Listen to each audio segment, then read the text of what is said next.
Hola y bienvenido a este audiolibro Esperanza para un mundo en crisis.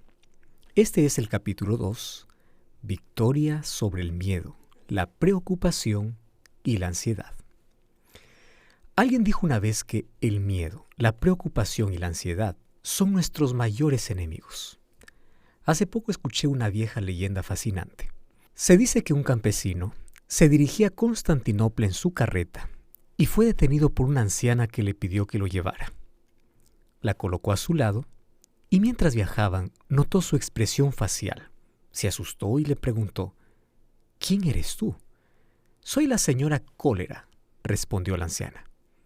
Asustado, el campesino le dijo a la mujer que bajara y caminara, pero ella lo convenció de que lo llevara, prometiéndole que no mataría a más de 5 personas en Constantinopla. Como garantía de la promesa, le entregó una daga, diciendo que era la única arma capaz de matarla. Y agregó: «Te veré en 2 días. Si rompo mi promesa, puedes apuñalarme». En Constantinopla, 120 personas murieron de cólera. Enfurecido, el hombre que le había llevado a la ciudad comenzó a buscarla. Cuando la encontró, levantó la daga que ella le había dado para matarla y gritó: «Prometiste que no matarías a más de 5 personas, pero murieron 120. Pero ella lo detuvo diciendo: «Yo cumplí mi promesa. Solo maté 5. Fue el miedo el que mató a los demás». Esta leyenda es una verdadera parábola de la vida. Las enfermedades pueden matar a miles de personas, pero muchas mueren porque están abrumadas por el miedo. Cuando miramos el futuro con ansiedad, esperando lo peor, en lugar de esperar lo mejor con anticipación, nos invade un sentimiento paralizante. Desde nuestro nacimiento, el miedo a menudo arroja su sombra oscura sobre nosotros. Oprime nuestra mente, debilita nuestro sistema inmunológico, disminuye nuestra fuerza de voluntad y nos debilita en la batalla contra el enemigo. El miedo ahoga la alegría y destruye los sueños. Es una emoción estrechamente relacionada con la ansiedad y la preocupación. A menudo viene como resultado de una amenaza, una situación o un peligro aparentemente inevitable. De la COVID-19 aprendimos que, de repente, una pandemia puede infundir miedo en el corazón del mundo entero. La gente comenzó a temer que cada persona que conocía pudiera tener el coronavirus. Cualquier tos encendía la alerta de los que estaban cerca. Estornudar hizo que el corazón se acelerara. Y muchos se preguntaban todo el tiempo: ¿me contagié del virus? ¿Qué pasa si estoy infectado? ¿Es mi sentencia de muerte? ¿Cómo afrontar el miedo? ¿Qué nos puede liberar de nuestros peores temores? O más bien, ¿quién realmente puede calmarnos? La Biblia presenta más de 3,000 promesas que muestran el amor y el cuidado de Dios. Muchas de ellas son específicamente alentadoras en tiempo de crisis. Cuando nos aferramos a las promesas divinas, nos llenamos de esperanza al enfrentar las dificultades de la vida.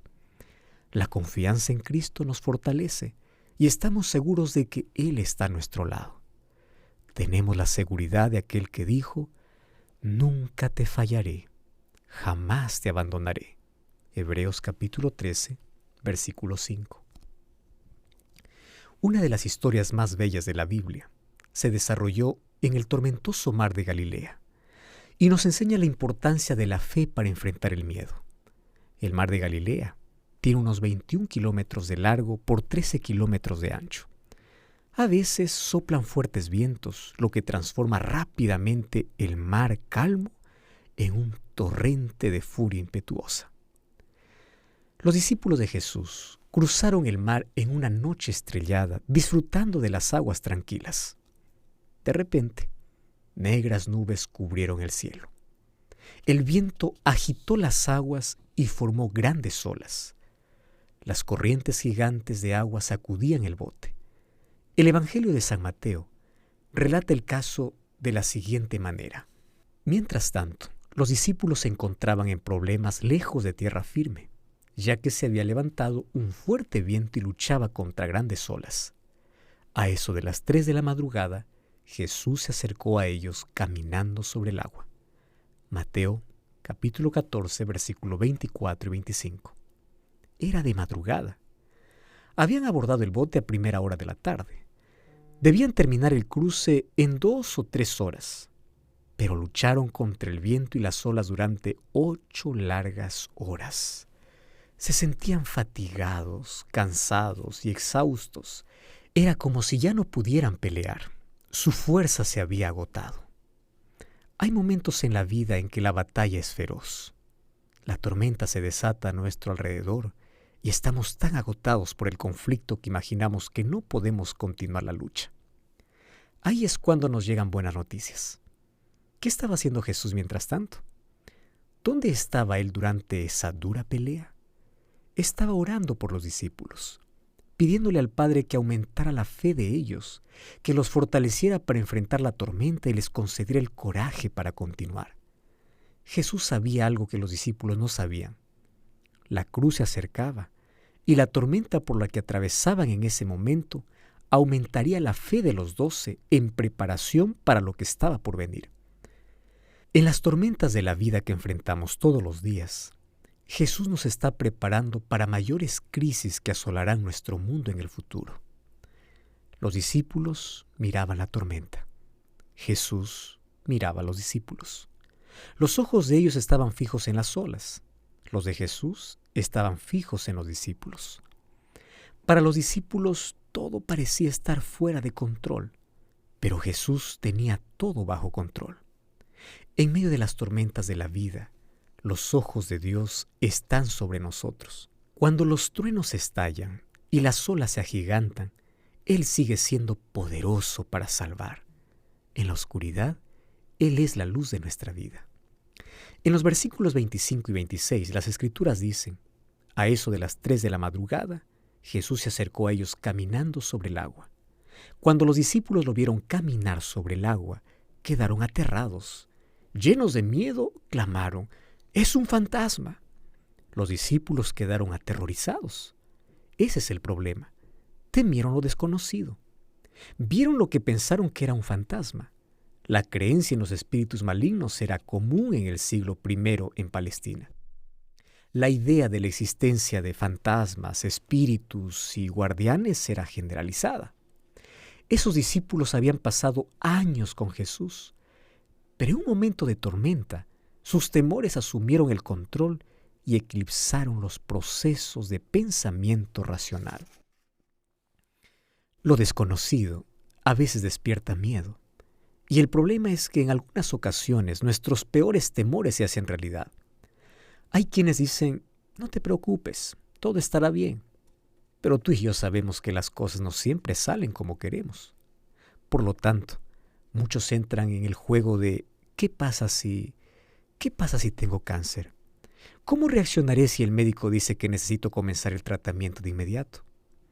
Mi esposo no volvió a casa para cenar con nosotros como lo hace siempre. Ya son las 22 horas y todavía no ha llamado. ¿Y si tuvo un accidente? La empresa para la que trabajo está haciendo un corte drástico en el personal. ¿Qué pasa si pierdo mi trabajo y no puedo pagar las cuentas? Las preguntas de ¿qué pasaría si? Deben ceder su paso ante la voz de Cristo, quien proclama en medio del mar embravecido de la vida: no tengan miedo. Dijo: tengan ánimo. Yo estoy aquí. Versículo 27. ¿Te has dado cuenta de cuántas veces el Señor dice no tengas miedo? A lo largo de los evangelios, Jesús usa las frases no tengas miedo, ten ánimo, muchas veces. Jesús es la respuesta a los temores abrumadores que consumen nuestra energía, roban nuestra alegría y arruinan nuestra salud. El miedo necesita dar lugar a la fe a medida que ajustamos nuestro enfoque. El miedo es una emoción. No siempre podemos controlar nuestras emociones. Ellas van y vienen. A menudo nos inundan en forma inesperada. La fe es una actitud. Significa confiar en que Dios es nuestro amigo, que nos ama y que nunca nos hará daño. Permíteme compartir una ilustración muy íntima contigo. Tuve que recibir tratamiento médico para un problema de salud específico que estoy afrontando. Una de las terapias recomendadas por el equipo médico fue la oxigenoterapia hiperbárica. Es necesario ingresar en una cámara de oxígeno hiperbárico y permanecer allí durante aproximadamente 2 horas todos los días por un total de 35 a 40 sesiones. Cuando el dueño de la clínica me explicó cómo funcionaba el tratamiento, advirtió que el problema de muchas personas que ingresan a la cámara no es la claustrofobia, sino la falta de confianza. No es posible salir por los propios medios de la cámara. El paciente debe estar absolutamente seguro de que el operador lo sacará de allí después del procedimiento. La confianza promueve la calma. Cuando entré en la cámara hiperbárica, deposité mi confianza en el técnico. No tenía miedo, porque confiaba en quién estaba operando la máquina. Creía que la persona encargada sabía lo que estaba haciendo. Cuando pasamos por experiencias desafiantes, cuando el miedo crece y la ansiedad amenaza nuestra alegría, podemos tener absoluta confianza en Cristo. Jesús tiene las riendas. Él sabe lo que hace. La respuesta a los temores que enfrentamos es la fe en el hecho de que Jesús está presente en las tormentas de la vida y nos acompañará en cualquier situación. El miedo es una emoción. La fe es una actitud y una decisión. Pedro no permitió que sus miedos anularan la fe y le hicieran perder el foco. En medio de la tormenta y las olas furiosas le gritó a Jesús: «Señor, si realmente eres tú, ordéname que vaya hacia ti caminando sobre el agua». Versículo 28. La fe nos saca del bote. La fe nos lleva a caminar en aguas tormentosas con Jesús. La fe nos lleva a enfrentar el viento y la lluvia con los ojos fijos en el Maestro de los vientos y el Señor del cielo y la tierra. La fe vence al miedo. La confianza triunfa sobre nuestras pruebas. La fe supera los obstáculos en nuestro camino y nos permite andar sobre mares tormentosos con Jesús. Jesús respondió a la solicitud de Pedro con un par de palabras. Sí, ven. Versículo 29. Jesús nunca dice, mantén distancia. Él nunca dice, tú decides. Jesús nunca dice, deja de molestarme con esto, ya tengo demasiados problemas para resolver en el mundo. Al contrario, Él invita, ven, bájate del bote. Ven por fe y camina sobre el agua. Ven, mis brazos son fuertes, no te ahogarás. Pedro respondió a la invitación de Cristo y salió del bote. Se aventuró a lo desconocido con Jesús. Pedro no permitió que sus miedos lo paralizaran. ¿Cuáles son tus mayores miedos? ¿Qué es lo que más te preocupa? Cristo es más grande que nuestros temores. Es más grande que nuestras dudas. Es más grande que nuestras preguntas y nos invita a ir a Él en medio de los mares tormentosos de la vida. Mientras Pedro mantuvo sus ojos fijos en Jesús, caminó sobre el agua. Pero le sucedió algo que también nos sucede con frecuencia en las tormentas de la vida. Pedro perdió la concentración. Pedro, cuando vio el fuerte viento y las olas, se aterrorizó y comenzó a hundirse. Versículo 30. Mientras Pedro miraba a Cristo y confiaba en su palabra, caminaba sobre el agua. No obstante, cuando se concentró en las olas y en la situación traicionera en la que se encontraba, se hundió. O miramos nuestras dificultades desde una perspectiva terrenal, o las miramos a través de los ojos de la fe. Cuando el miedo nos supera, nos hundimos, porque nuestra fe se ha hundido. En el momento en que Pedro comenzó a hundirse en el mar tormentoso, solo había una cosa que podía salvarlo. No era su habilidad como pescador experimentado, no era su conocimiento del mar de Galilea, no era su sabiduría para resolver los problemas, no era su habilidad para nadar de vuelta al bote. Cuando Pedro comenzó a hundirse, gritó, «Sálvame, Señor». Mateo 14:30. Mateo fue testigo de ese milagro. Él escribió basado en una experiencia de primera mano. Mateo estaba en el bote observando toda la escena, y él informó, de inmediato, Jesús extendió la mano y lo agarró. Mateo 14:31. Cuando Pedro gritó, Jesús respondió de inmediato. Cristo está presente en las tormentas de la vida. Está aquí cuando las olas son altas y la noche es oscura. ¿Has notado que hay 2 gritos en este pasaje? uno de miedo y uno de fe. Cuando los discípulos vieron lo que pensaban que era la aparición de un fantasma, según el versículo 26, gritaron de miedo. Cuando Pedro se hundía en las olas, gritó con fe. Podemos tener absoluta confianza en la realidad de que Jesús nunca se aleja de aquellos que claman con fe. Su brazo es fuerte para sostenernos. David lo describe maravillosamente. Ahora conozco que Jehová salva a su ungido con la potencia salvadora de su diestra. Salmo 26. Estamos a salvo en las manos de Jesús. Fíjate que Jesús no le dijo a Pedro, Pedro, ¿dónde está tu fe? O Pedro, no tienes fe. De hecho, lo que dijo fue, tienes tan poca fe. Mateo 14:31.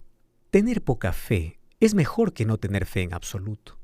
Esto me recuerda a la declaración de Jesús en Mateo 17:20. Si tuvieran fe, aunque fuera tan pequeña como una semilla de mostaza, podrían decirle a esta montaña, muévete de aquí hasta allá, y la montaña se movería. Nada sería imposible. Cuando ejercitamos nuestra poca fe, ésta crecerá y se convertirá en una fuerza poderosa que nos permitirá caminar por los tormentosos mares de la vida. Pedro tuvo suficiente fe para salir del bote, pero no para atravesar la tormenta. Jesús a menudo permite que las tormentas de la vida nos sobrevengan para aumentar nuestra fe. El trabajo de la fe es garantizar que nuestras dudas reciban las respuestas correctas de Dios. Si el miedo nos consume o si estamos llenos de esperanza, depende solo de la perspectiva con la que vemos la vida. Si observamos los problemas, nuestro corazón se llenará de miedo. Jesús dice, mira hacia arriba. ¿Por qué?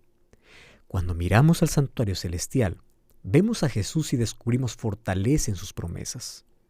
En Cristo encontramos confianza. En ella experimentamos seguridad. Jesús nos eleva por encima de las incertidumbres y las preocupaciones de la vida. A su lado, nuestro corazón está lleno de seguridad en aquel que nos ama con amor eterno, imperecedero, insondable, inagotable e infinito. Se cree que en la Biblia la expresión no temas se repite 365 veces, una para cada día del año. Dios se encargó de todo el calendario y nos invita a descansar en su amor, a confiar en su gracia y a regocijarnos en su poder. En una de las promesas más reconfortantes de la Biblia, el profeta Isaías registra un poderoso estímulo de Dios para nosotros. No tengas miedo, porque yo estoy contigo. Isaías 41:10. ¿Por qué no debemos temer? Porque Jesús está con nosotros. No importa lo que pasemos, Él está a nuestro lado. No tengas miedo, porque yo estoy contigo. No te desalientes, porque yo soy tu Dios. Te daré fuerzas y te ayudaré. Te sostendré con mi mano derecha victoriosa. Isaías 41:10. Cuando nos enfrentamos a enfermedades, sufrimientos y dolor, no debemos temer. Jesús está con nosotros. También en el libro de Isaías encontramos este maravilloso mensaje de aliento. Digan a los de corazón temeroso, sean fuertes y no teman, porque su Dios viene para destruir a sus enemigos, viene para salvarlos. Isaías 35:4. ¿Por qué no debemos temer? La razón no es porque creamos que nunca nos enfermaremos. La libertad del miedo se basa en la certeza de la presencia de Cristo con nosotros. ¿Recuerdas el momento en que Job sufrió una terrible plaga que afligió su cuerpo? En medio del sufrimiento declaró con confianza, pero yo sé que mi Redentor vive y que al fin se levantará sobre el polvo y que después de deshecha esta mi piel, en mi carne he de ver a Dios. Job capítulo 19, versículos 25 y 26. Job estaba absolutamente seguro de que llegaría un mejor momento y que un día vería a Dios cara a cara. Hasta entonces, con esperanza y confianza, pudo exclamar, Dios podría matarme, pero es mi única esperanza. Job 13:15. Job vivía confiado en el Dios que no solo prometió estar con él en cada momento del día, sino también le aseguró que vendría un mañana mejor. Incluso si contraemos una enfermedad que puede causar la muerte, nuestra fe debe mantener viva la promesa de que Jesús volverá pronto para llevarnos a casa. Al igual que Job, creemos que lo veremos cara a cara. Cristo nos dejó estas palabras de consuelo. No dejen que el corazón se les llene de angustia. Confíen en Dios y confíen también en mí. En el hogar de mi Padre hay un lugar más que suficiente. Si no fuera así, ¿acaso les habría dicho que voy a prepararles un lugar? Cuando todo esté listo, volveré para llevarlos, para que siempre estén conmigo donde yo estoy. Juan capítulo 14, versículo 1 hasta el versículo 3. Jesús regresará. En ese maravilloso día seremos llevados a las nubes del cielo y lo encontraremos en el aire. La enfermedad y el sufrimiento serán erradicados para siempre. La enfermedad y la muerte no tendrán lugar en la presencia de nuestro Dios amoroso. Una de las principales razones para no vivir con miedo es el hecho de que conocemos el final de todo. Sabemos que la enfermedad no tendrá la última palabra. La última palabra es de Cristo. Sabemos que el coronavirus o cualquier otro virus, desastre natural, calamidad o guerra nuclear no destruirá toda la vida en el planeta Tierra. Tenemos la promesa del regreso de Jesús. Vemos hambrunas, vemos terremotos, vemos angustia entre las naciones, vemos la posibilidad de un conflicto nuclear, vemos el cambio climático, vemos que la enfermedad les arrebata la vida a miles. Vemos todas estas cosas, pero tenemos una esperanza que nos permite triunfar en medio de los momentos más difíciles de la vida. Hay una sensación de confianza que nos hace avanzar, porque leemos los últimos capítulos de la Biblia. Conocemos el final de la historia. En Apocalipsis 21, 4 y 5, San Juan escribe: Él le secará toda lágrima de los ojos, y no habrá más muerte, ni tristeza, ni llanto, ni dolor. Todas esas cosas ya no existirán más. Y el que estaba sentado en el trono dijo: Miren, hago nuevas todas las cosas. Creemos en la esperanza bienaventurada expresada en Tito 2:13 de que Cristo regresará. Por lo tanto, vemos más allá y visualizamos cómo será todo. Miramos más allá del hoy y contemplamos el mañana. Vemos más allá de la enfermedad y visualizamos la salud total. Miramos más allá de los virus que se propagan por el aire. Dios tiene un propósito al permitir que ocurran calamidades. Él nos llama a depender completamente de Él. Nos revela que no hay certeza en el mundo en que vivimos. Cristo es nuestra única seguridad. Él es nuestro único Salvador, Redentor, Libertador y Rey pronto a venir. ¿Cuál es el gran mensaje que recibimos en la pandemia de COVID-19? Se nos llama a despertar. Cristo nos dice que este mundo no es todo lo que hay. Nuestra vida es frágil, nuestro cuerpo es frágil. Sin embargo, mucho más allá de eso, nos espera algo mejor, la gloria de Dios. Hay algo por lo que vale la pena vivir, y es Jesús. Permítele llenar tu corazón, eliminar tus miedos, fortalecer tu decisión y prepararte para su pronto regreso.